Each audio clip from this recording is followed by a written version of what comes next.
in this video I'll be discussing with you all how can we attempt a mock test. So I'll be showing you how I'll proceed in the test step by step. Okay. So this is our Creatrix K test. I'm accepting and proceeding to the test. Okay. So timer has started here. First question. First question is for 1 mark and negative marking is 0.33. In a short circuit, both voltage and current are always 0. Now I know this statement is not correct because short circuit means voltage is non-zero.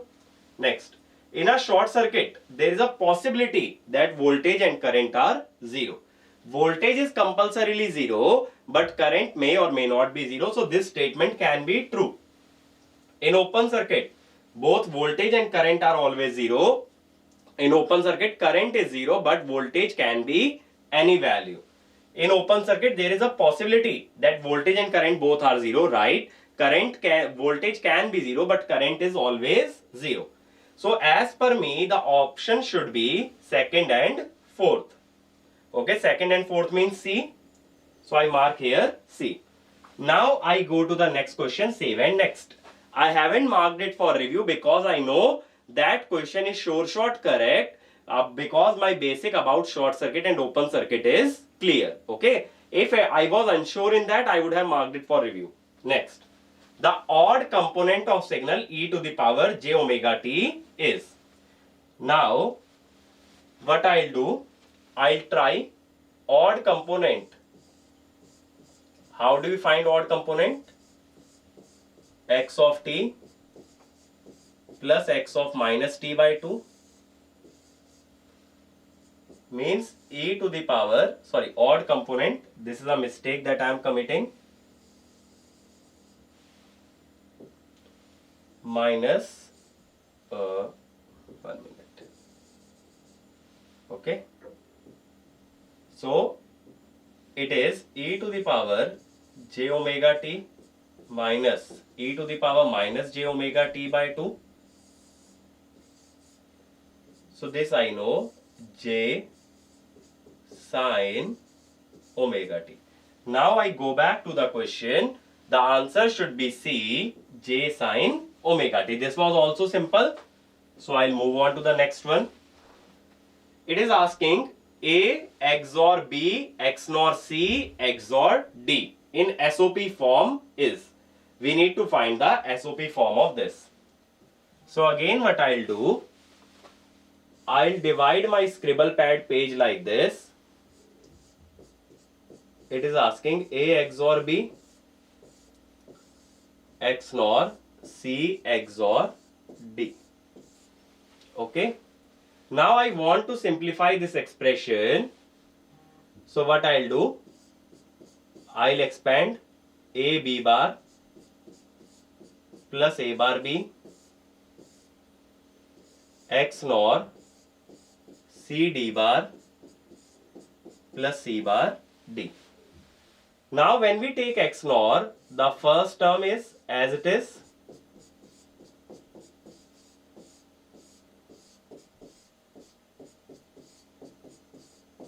The second term is how?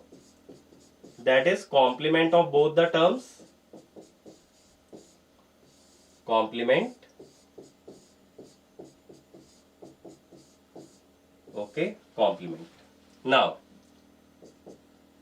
this is, if we multiply the term A B bar, C D bar, A bar B, C D bar, A bar B, C bar D, plus A B bar, C bar D. I have multiplied the two brackets. Then next. Now this is XOR gate. I know when I raise complement to XOR, it is XNOR. So XNOR is something like this.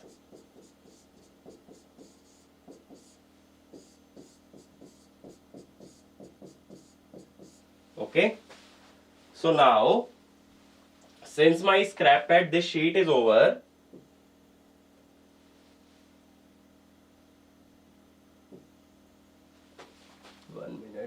Let me close this. or let me write here only, because on the next page it will be difficult for me to write. So I have some space left. A B bar C bar D, A B bar C bar D plus A B bar C D bar plus A bar B C bar D plus A bar B C D bar. Okay. Now I'll multiply the next terms. A B C D, A B C bar D bar, okay, plus A bar B bar C D, A bar B bar C bar D bar. Now before writing these minterms, in terms of minterms, we must know about MSB and LSB. So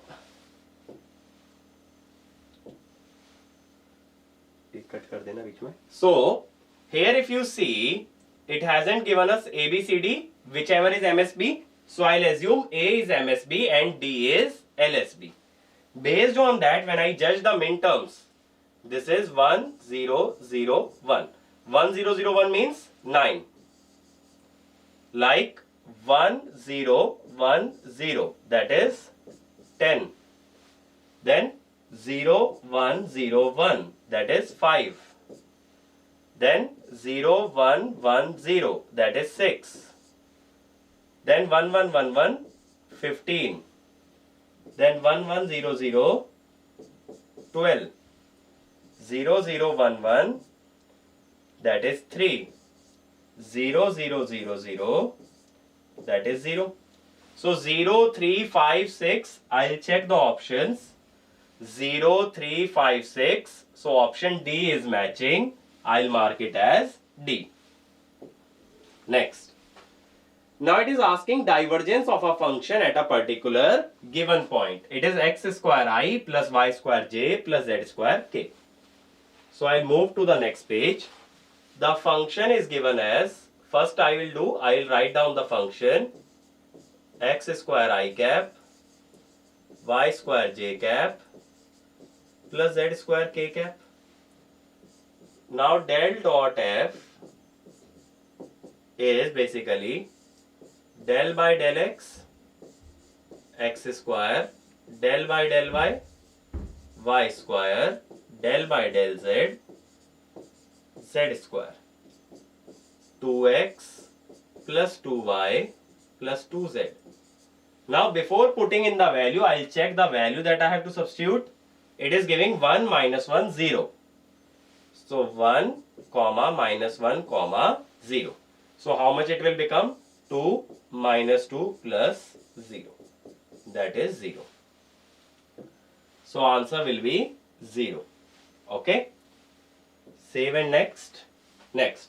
Consider the circuit shown below. We need to find the value of load current IL by assuming VEB equal to 0.7 and beta as very high. Okay. This is the circuit that is given to me.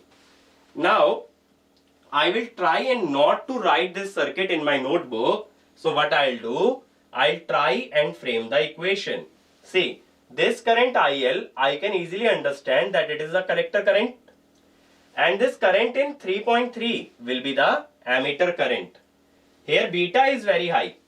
Now when you see this beta is very high, it means we can ignore base current. So when I am reading the question, then itself I'll write that base current is 0.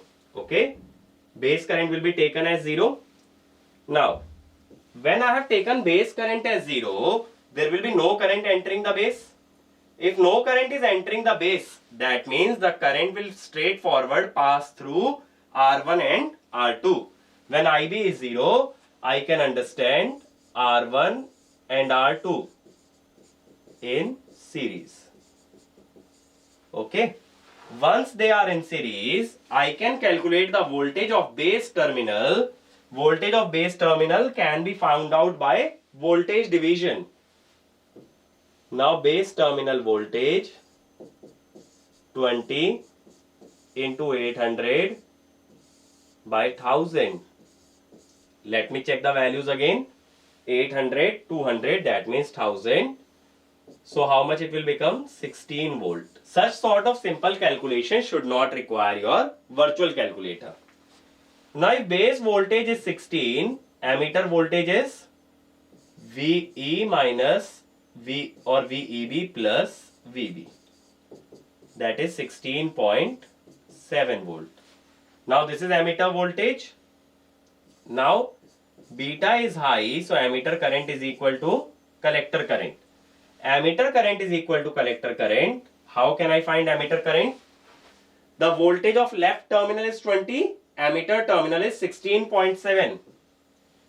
So 20 minus 16.7 by 3.3.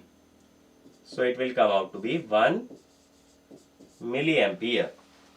Now before marking this answer in BJT, I have to check whether or not it is in active region. For that what we need? VCE. But for VCE, I need collector voltage. That is voltage across this R.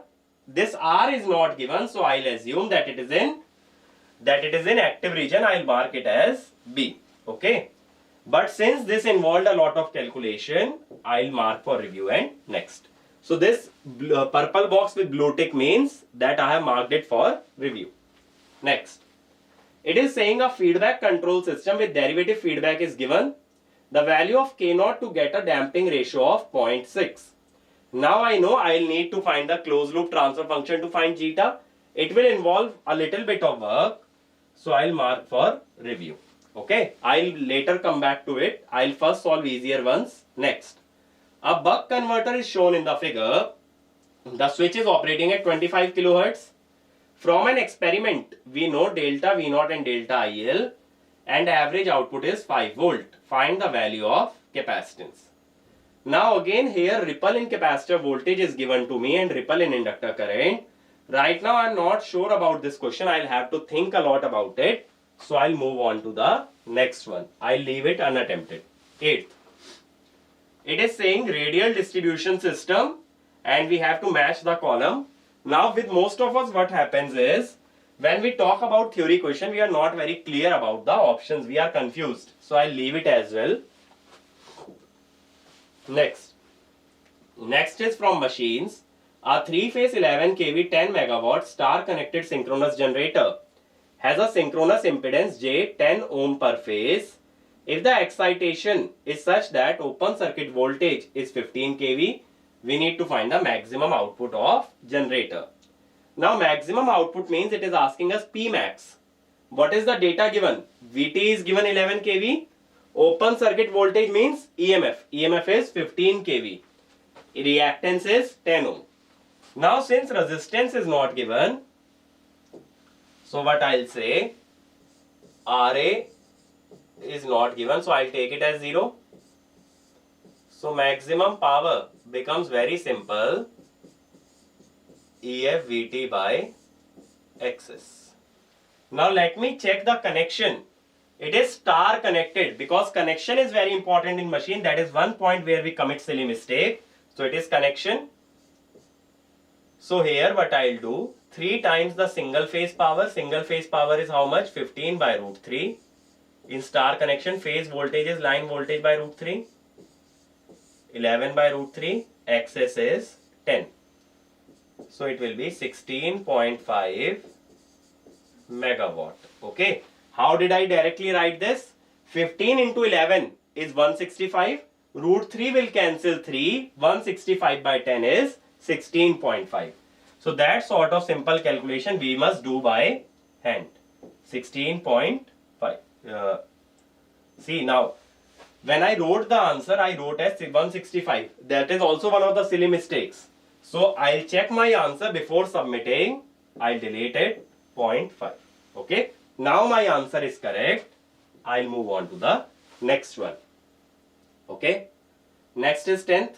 The Newton-Raphson method is used to find the roots of the equation. If initial guess is 0.5, find the value of x after first iteration. It is Newton-Raphson.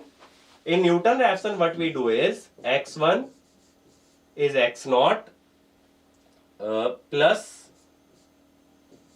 As far as I remember, it is plus or minus.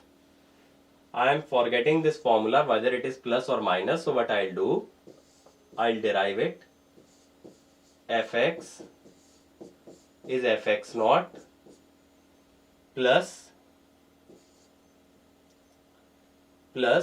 what we'll write by Taylor series, fx equal to fx naught plus h f dash x naught. Now we want to find x.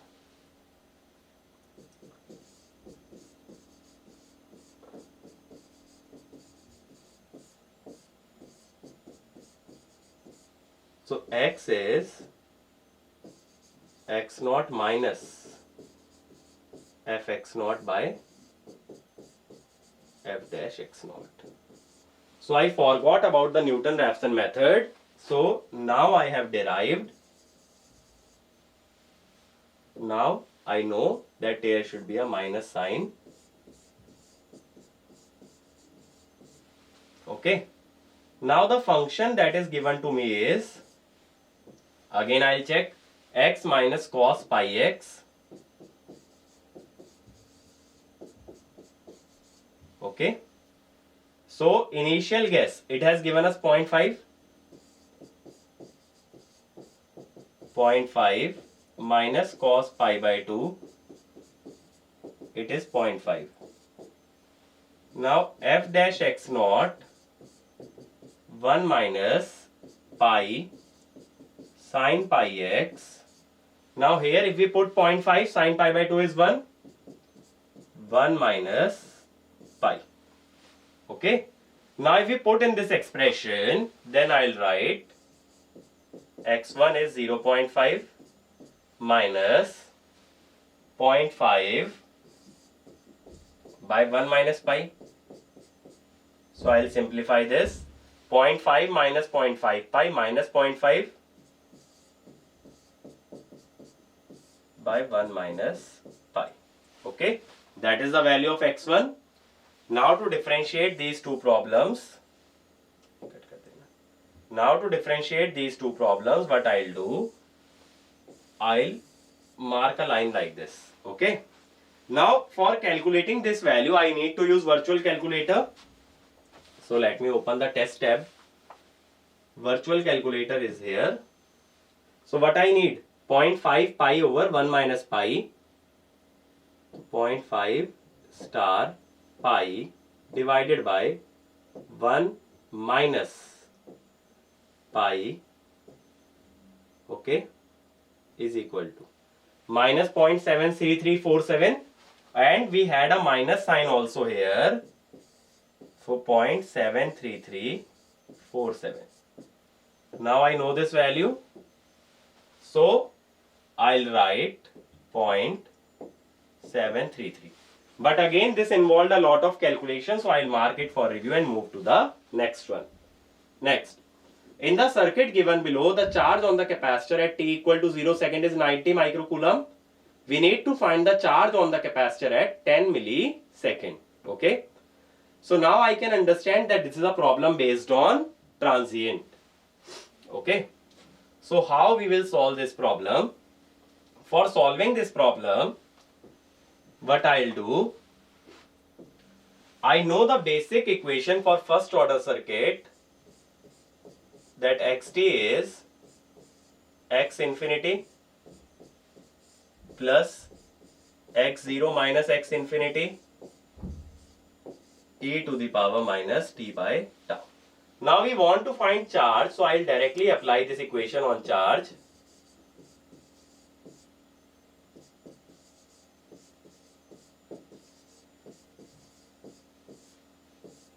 Okay. Now I need three parameters in this equation, q0, q infinity and tau. Now initial value of charge is given to me. What is the initial value of charge? 90 microcoulomb. So I'll write here. When we want to find infinite value, for infinity, what we'll do? We'll open circuit the capacitor. If we open circuit the capacitor, these two resistance 8 and 8 are in series, 16 kilo ohm. So when I open circuit the capacitor, if I want to find the charge on the capacitor, that is CV infinity, capacitor is open, capacitance is 30 microfarad. How we will write V infinity? This is 16 kilo ohm and capacitor is open, so all resistances are in series. I'll apply voltage division. V infinity is 9 into 16 by 16 plus 2. So that is 240 microcoulomb. Now I know Q infinity also. So Q of T will come out to be Q infinity 240 plus 90 minus 240. 90 minus 240 is how much? 90 minus 240 is minus 150. Now we need to find the value of tau. For tau, I'll short circuit the voltage source. If I short circuit the voltage source, 2 kilo ohm and 16 kilo ohm will be in parallel. So I know equivalent resistance will be 2 into 16 by 18, 32 by 18, that is 16 by 9. So 16 by 9 kilo ohm. What about tau? That is R equivalent into C, 16 by 9 into 30. Now this is kilo ohm, this is microfarad. Kilo and micro will give me 10 to the power minus 3. So 480 by 9 millisecond. Now when I put this 240 minus 150 e to the power, how much time is given? 10 millisecond. So minus 10 divided by 480 over 9. So it will become 90 by 480, or you can say 9 by 48, or you can say 3 by 16. So I'll use virtual calculator. 3 by 16. This I get, but we have a minus sign, so minus. Okay. Now we need to find exponential of this. Exponential becomes 0.829. I'll take up to 3 decimal. 240 minus 150 into 0.829. So 150 star 0.829. This becomes 124.35. So this is 124.35. We need to subtract it from 240. 240 minus 124.35. 115.65.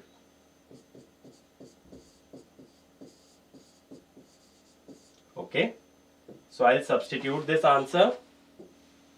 115.65. Okay. Now, since this involved a lengthy calculation, I'll mark it for review and next. A continuous time system has input and output xt and yt respectively. The system is defined by input-output relation as yt equal to x of t square. The system is, first is causal. So, if I put t equal to minus 2, y of minus 2 depends on x of 4. That is future value. So, it is not causal. So, I am left with option C and D. Then, linear, non-linear.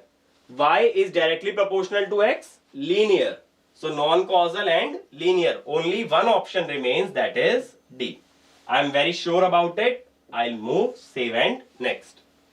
Next is, for the given input A, B, C, obtain the Boolean expression for output of each of the following logic circuit. See, what it is taking. First of all, we are taking half adder in A and B. Let me understand the working first. Half adder of A and B. This is the sum bit. Then, in this I am adding C. In this I am adding C. And taking the carry. Then carry of A and B is being added to C in this half adder and taking the sum bit. Then we are taking OR. Now for this question, I must know that some bit is basically XOR of the two inputs and carry is AND.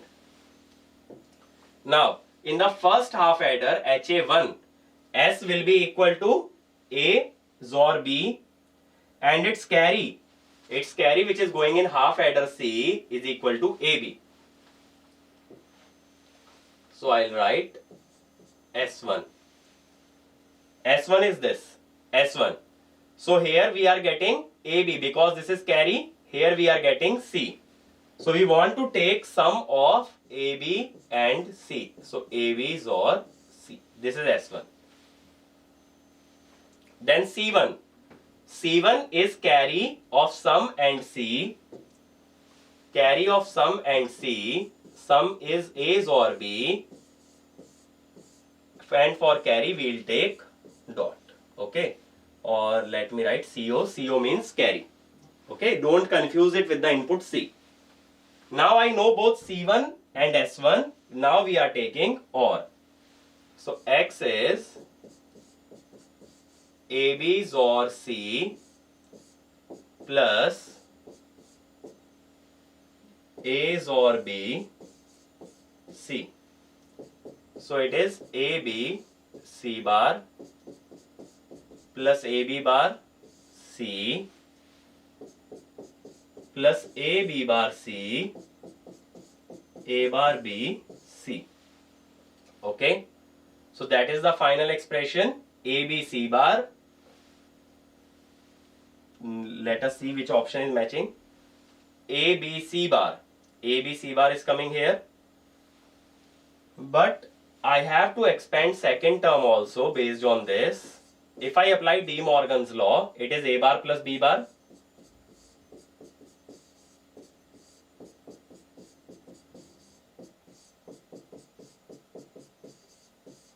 Okay. So, which expression will match? A bar BC. Am I getting A bar BC? A bar BC, fifth term. That is present in both the expression A bar BC. Okay. So, either B and C is correct. Then A B bar C. A B bar C. Am I getting A B bar C? This is the term A B bar C. A B bar C. In the B option, A B C bar. A B C bar. Then A bar C and B bar C. A bar C and B bar C. So B is absolutely matching. So I'll move on the next question. 12 capacitors each having a capacitance of 5 microfarad are connected as shown in the figure. Find the equivalent capacitance between P and Q. Now this is a perfect cube. This is a perfect cube and we are calculating between the body diagonal. So how do we do in a cube? I'll not show the capacitor in my notebook.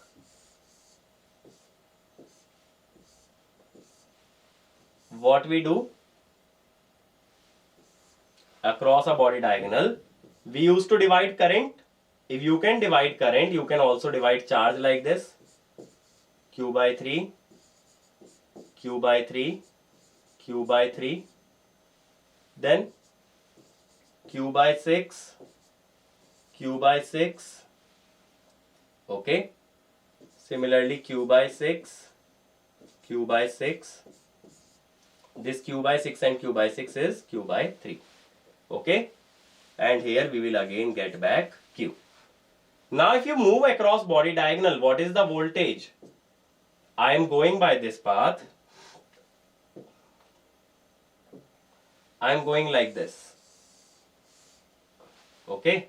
So what is the voltage? Q by 3 divided by C. Q by 6 divided by C.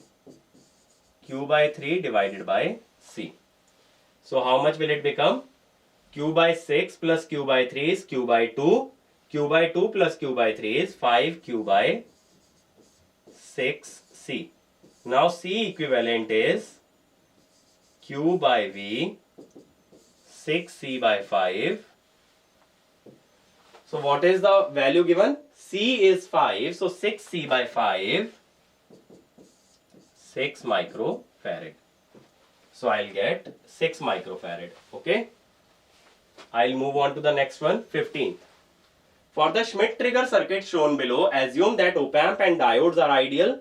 Then find the input voltage for positive and negative going pulse of hysteresis loop. Input voltage we need to find. Okay.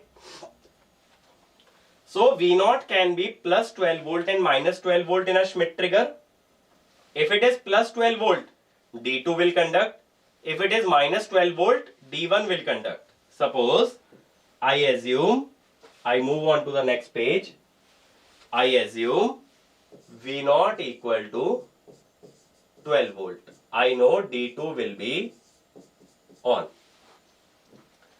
Now we need to find negative terminal voltage. For that we need positive terminal voltage. Now what happens? There are three sources now. 10 volt, minus 10 volt and 12 volt. What you can do actually is you can apply nodal. For nodal, I'll write V plus minus V0 by 3. V plus, this voltage is 10, minus 10 by 4. V plus minus, lower voltage is minus 10. It is minus 10 by 2. That is 0. So LCM will be how much? LCM will be 12. 4V plus minus 4V0, that is 48. 3V plus minus 30. 6V plus 60. Okay. So 4 and 3 7 plus 6 13.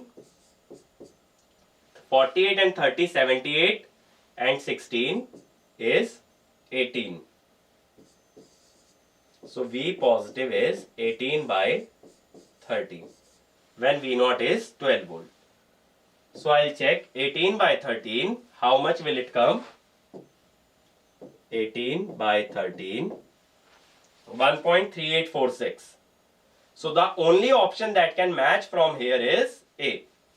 So I'll not calculate the other ones. I'll mark it as A. Only one option contains 1.385. Next, the Nyquist plot of the transfer function is asked. We are given the transfer function 1 upon S, S minus 1. Now what I'll do, I'll convert it to j omega. I'll find magnitude 1 by omega under root 1 plus omega square. To find the phase, I need to find quadrant. For j, the angle is minus 90. J omega minus 1, that is in second quadrant. Real part negative, imaginary part positive. So minus 180 minus tan inverse omega. That is minus 270 plus tan inverse omega. Now what we do is, we take values at omega equal to 0. Magnitude is infinite and phase is minus 270. At omega equal to infinity, magnitude is 0 and phase is minus 180. So minus 270 and minus 180 means it is lying in second quadrant, because this is minus 180 minus 270. Magnitude infinite and 0, it will be somewhat like this. Okay. Now, for mirror image, we will take a plot like this. And for what we need next, we need a infinite semicircle, because it is type 1. That semicircle is always clockwise. So this will be like this. So let us check the option. Which option is matching? D. D option is matching. So D. Next, the converter shown below has a load resistance R, input voltage 550, battery voltage 0. Battery voltage 0, as soon as I read this, I understand it is a RL load. Average load current 200 ampere, chopper frequency is given. It is asking the inductance which will limit the maximum load ripple current to 10% of IA. Okay. Now this is a question based on power electronics. So let me do one thing. I'll attempt it later on because it will consume time. Next. A 200 MVA 2-pole 50 Hz alternator has a moment of inertia. We need to find the angular momentum. Now angular momentum means M. M is J into 2 by P square omega S. But in this chapter the mistake is units. Okay. Now what is the unit it is asking? Megajoule second per electrical degree. So my units are correct. Basically it will give in radian. Per electrical radian it will give. Okay. So if I want to come in degree, I know 1 electrical radian is 180 by pi electrical degree. Okay, because pi radian is equal to 180 degree. If I substitute in units, J2 by P square omega S. Now this 180 by pi factor will go in denominator, or you can write like this, pi by 180 megajoule second per electrical degree. Okay. So J is 60 into 10 to the power 3. Take care about the number of poles. 2 poles are there. 2 by 2 square omega S. Omega S is 2 pi F. F is how much? 50 Hertz into pi by 180. Okay. So now how much it will become? 6 into 10 to the power 5 into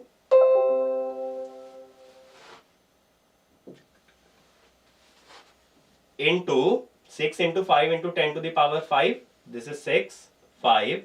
10 to the power 5 is this much into 2 pi square by 180. But I need in megajoule. So I need 10 to the power 6. 6 into 5, 30. So I'll write like this. 6 pi square by 180 megajoule second per electrical degree. 6, this is 30. So I need pi square by 30. I'll open virtual calculator. Clear pi square by 30. So it is 0.32898. 32898. So I'll put it here 0.32898. Okay. I'll mark for review and next, because again this involved a calculation.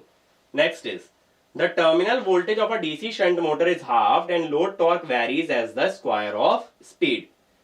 Consequently, the armature current will be approximately. In such type of question, when nothing is known, I'll assume that RA is taken as 0.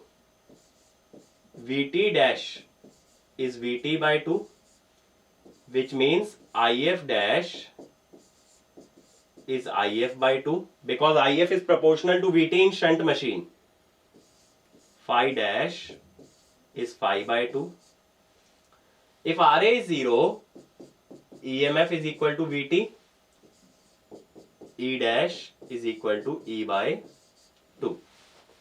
Now, speed is proportional to EMF by flux. If speed is proportional to EMF by flux, both are becoming half.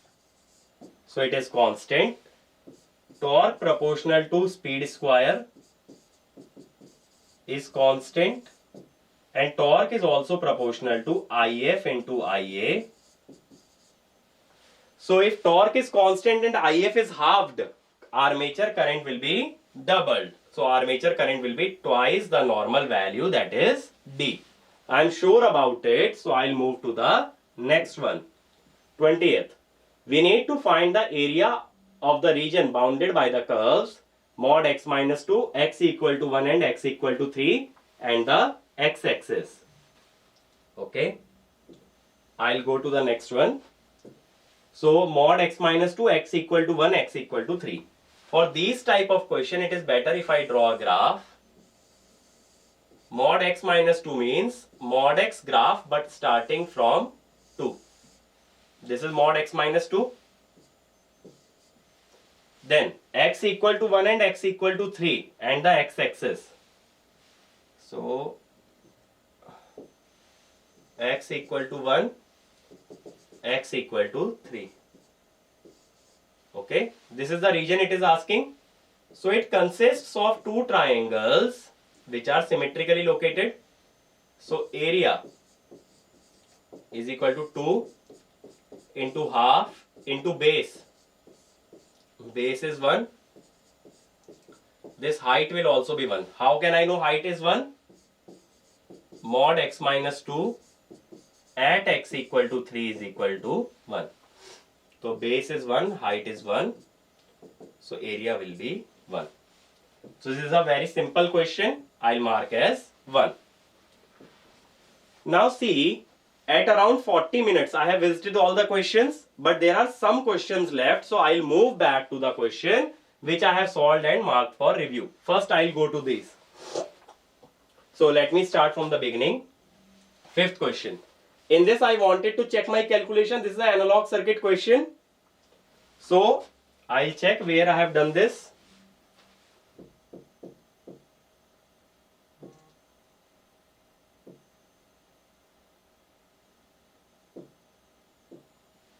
See, this is where I did it. So I wrote IB equal to 0, which means R1 and R2 are in series. Okay. And then I calculated VB. VB I calculated by voltage division. Make sure you are not checking the calculation. You are just checking the method. Calculation should be correct in the first attempt. Then VE I got as 16.7. Then I calculated IE equal to IC. 20 minus 16.7 by 3.3. So 20 minus 16.7 is 3.3. So answer is 1 milliampere. Take care of the units because resistance is in kilo ohm. So my answer 1 milliampere is correct. Okay. Then I'll go to 10th one. It is asking the first iteration. So this involved the calculation. Let me check. This was. So I derived the formula for Newton-Raphson x naught minus fx naught by f dash x naught. So fx naught 0.5 minus cos pi by 2. Cos pi by 2 is 0. So 0.5. Then derivative 1 minus sin pi x. Sorry, this will be plus. See, I have committed a mistake. Derivative of cos is minus sin. So it will be 1 plus pi. Okay. Now it is 1 plus pi because sin pi by 2 is 1. 0.5 minus 0.5 divided by 1 plus pi. So it will be 1 plus pi and 0.5 pi. So I'll have to recheck my answer. So it is 0.5 pi over 1 plus pi. So I'll open the calculator again. Clear. 0.5 star pi divided by 1 plus pi. Okay. So it will come out to be 0.37927.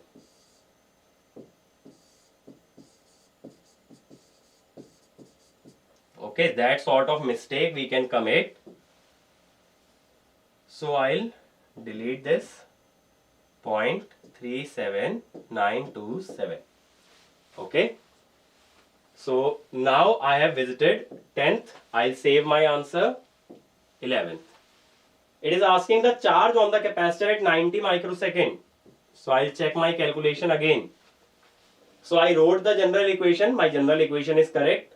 Now initial charge is 90 microcoulomb. Final charge I have calculated using voltage division. Let me check the values are correct or not. 16 divided by 16 plus 2. 16 by 18. So it goes on 2. So 30 into 8 is 240. Now when I was calculating tau, I short circuited the voltage source. So 2 and 16 kilo ohm are in parallel. So it was 16 by 9. Then I multiplied capacitor. Capacitor was 30 microfarad. And this is in kilo ohm. Micro and kilo gives me 10 to the power minus 3. So it comes out to be 480 by 9 millisecond. And when I put 10 millisecond, milli will get cancelled out. 90 by 480, 9 by 48, 3 by 16. And then I am assuming my calculation will be correct. 124.35. Okay. So my calculation is correct, I am assuming. Now let us move on to 18. 18. It is about moment of inertia. Let me check my calculation.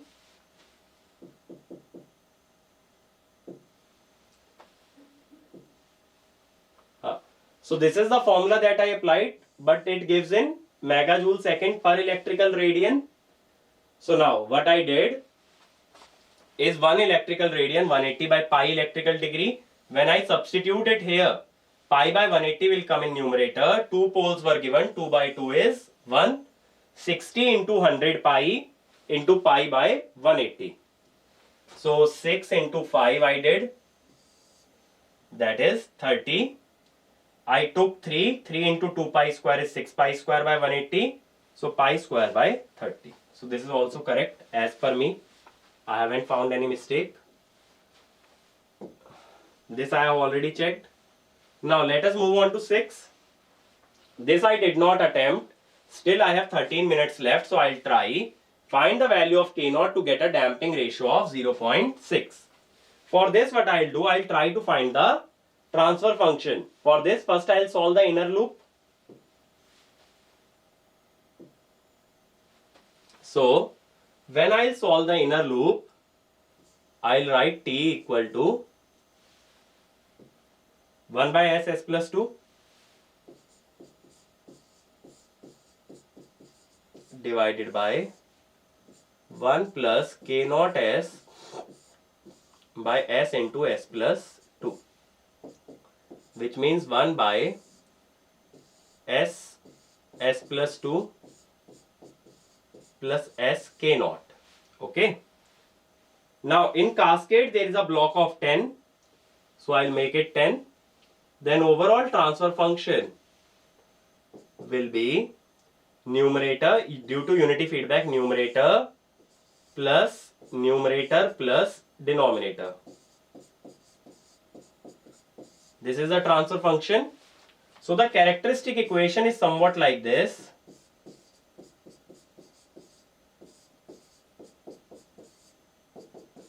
From here I can know natural frequency is √10. Okay. And zeta is 2 plus k naught by 2 under √10. Now zeta is given to me as 0.6. So 1.2 √10. So I'll open the calculator.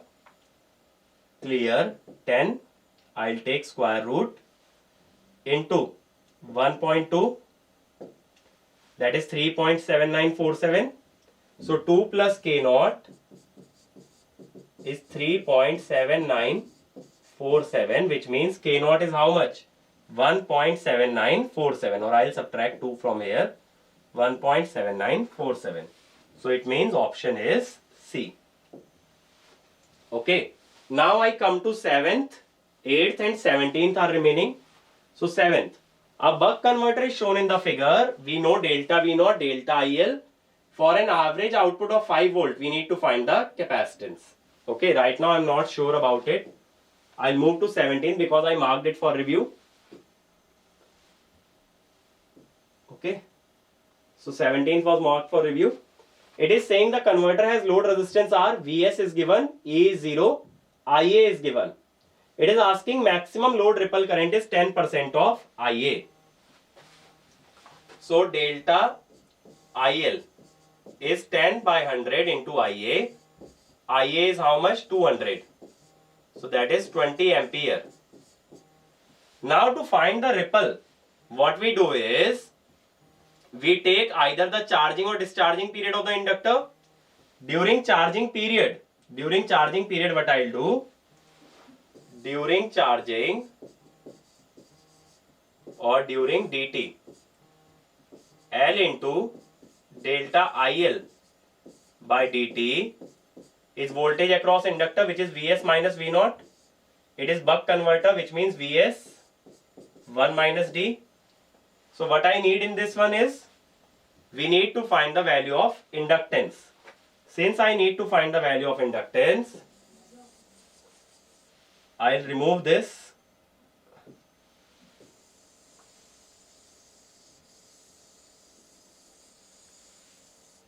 Okay. Since we need to find the value of inductance, L is d 1 minus d Vs by delta IL, d1 minus d Vs by delta IL into T. For maximum load ripple current, D is 0.5, Vs is given to me as 550, ripple is coming to be as 20, and what is the value of time period? Frequency is 250 Hz, so time period is 1 by 250. So 20 into 250 is 5000, 0.25 into 550 by 5000. So let me do it. 0.25 into 550 by 5000, 0.0275, that is 27.5 millihenry. So what I'll do, I'll mark as 27.5, which is C. Okay. So I have completed 17th also. Now I have 8 minutes left. I am left with 2 questions. Now this.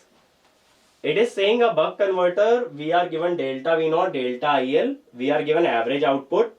We need to find the value of capacitance. So this question is a bit lengthy.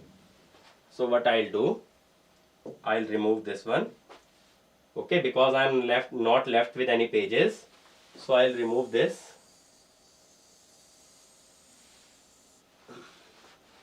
Okay. So it is giving me delta V naught. So in buck converter, what I know is, IC has this kind of waveform. This is dt, this is t, dt by 2. So capacitor, I know that capacitor charges for half the time period. So what is the charging or delta Q in the capacitor? Half delta IL by 2 into T by 2, because this peak is delta IL by 2. So what is delta V naught? Delta Q by C, that is delta IL by 8 FC. I have written time period as 1 by F. Now let us check the data. 20 millivolt, 0.8 ampere. 20 millivolt means 0.02. 8 milliampere. How much? 0.8 milliampere. 0.8 ampere. 0.8 by 8 into F. What is the frequency? 25 kilohertz into C. Now from here I need C. This is 10. So C is how much? C will be, I'll write here, 1 upon, C will come out to be 25 into 10 to the power 4 into 0.02. 25 into 0.02 means 0.5. So 0.5 means 2 into 10 to the power minus 4 or 200 microfarad. So the answer to this should be 200 microfarad. Okay. Now since I am not left with much time, I'll just save and next. Now I am left with this question. Now this is an MCQ type question for which I don't know the exact answer. So what I'll do, I'll not take a risk of getting negative marks because already my attempt is very good. I have attempted 19 questions out of 20. So I'll not take a risk with this one and I'll submit my test. Okay. Now let us see. See, I have attempted 19 out of 20 questions and my accuracy is 94.74. One question is my incorrect question. Okay. So which subject did I do incorrect question? In electrical machines, I am getting one negative mark question. So this type of analysis tells me which subject I need to revise for the next test. I need to revise electrical machine. Okay. In this order, you have to use virtual calculator, you have to use scrap pad, and that is how you should proceed in your test. If you feel a question is lengthy, if I'm not able to grasp it in the first attempt, I'll leave it and I'll move on to the next one. Like in this test, there were questions based on chopper and I know I don't remember any direct formula for chopper, so I'll solve it by conventional method and that will require a time. If it requires more time, so I moved on to the next question and I attempted them at the last. So that is how we generally judge easy, medium and difficult type of problem. I hope this video clarifies most of your doubts regarding how to attempt a mock test or how to attempt the GATE exam. Thank you.